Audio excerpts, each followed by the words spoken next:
নমস্কার। আজকে আমি নিয়ে এসেছি আরেকটা রেসিপি নিয়ে। তো আজকে হলো পাবদা মাছের ঝাল বানাবো। তো এই যে আমাদের পাবদা মাছগুলো নিয়ে এসেছিলো সকালে, তো সেগুলোকে আমি ধুয়ে বেছে এবার ভেজেও নিয়েছি। আর কড়াইটা গরম হয়ে গেছিলো, গরম কড়াইয়ে আমি জিরে, সাদা জিরে আর পেঁয়াজ ফোড়ন দিয়েছি। পেঁয়াজ ফোড়ন দিয়ে আলুগুলোকে দিয়ে দিয়েছি। পেঁয়াজটাকে একটু নেড়ে নিয়েছিলাম যাতে একটা কাঁচা গন্ধ না থাকে। তারপরে আলুগুলো দিয়ে একটু ঢাকা দিয়ে দিয়েছি। এবার মশলা বাটার পালা। তো আমি মশলার প্রথমে লঙ্কা, আদা, রসুন এই তিনটে বেটে নেব সুন্দর করে। এই যে আমার বাটাও হয়ে গেছে। আমি বেশিরভাগই মশলা গুঁড়ো মশলা দিই না, বাটা মশলাই দিই। তো ওটা বাটা হয়ে গেল। এবার আমি জিরেটাকে বেটে নেব সুন্দর করে। বেশি মশলা দেব না, মানে সবগুলো মশলাই দিচ্ছি কিন্তু পরিমাণটা একটু অল্প।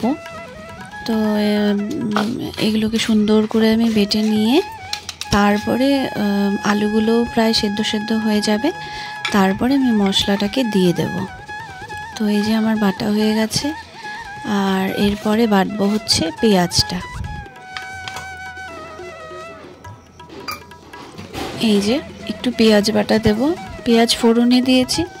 একটা পেঁয়াজ নিয়েছিলাম মিডিয়াম সাইজের, সেটা হচ্ছে হাফটা দিয়েছি ভাজার মানে ফোড়নে, আর হাফটা একটু বেটে দেব, তাহলে খুব সুন্দর একটা ফ্লেভার আসে।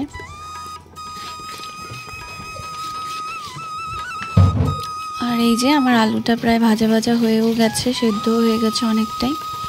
তো ঠিক এখন আমি দিয়ে দেব হচ্ছে বাটা মশলাটা, যেই মশলাটা আমি এখনই করলাম।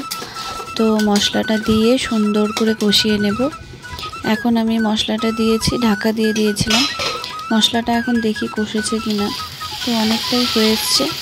এখন আর আমি ঢাকা দেব না, ফ্লেমটাকে বাড়িয়ে দিয়ে এটাকে সুন্দর করে ভাজা ভাজা করে নেব, যাতে খুব সুন্দর একটা স্মেল বের হয়, কাঁচা গন্ধটাও চলে যায় আর খুব সুন্দর একটা স্মেল হয়।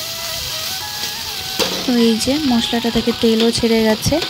এখন আমি হচ্ছে একটু গরম জল করে রেখেছিলাম, গরম জলটা একটু পরে দিয়ে দেব।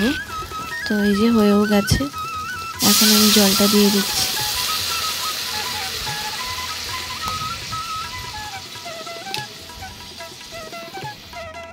এখন মাছটাকে দিয়ে সুন্দর করে ফুটিয়ে নেব।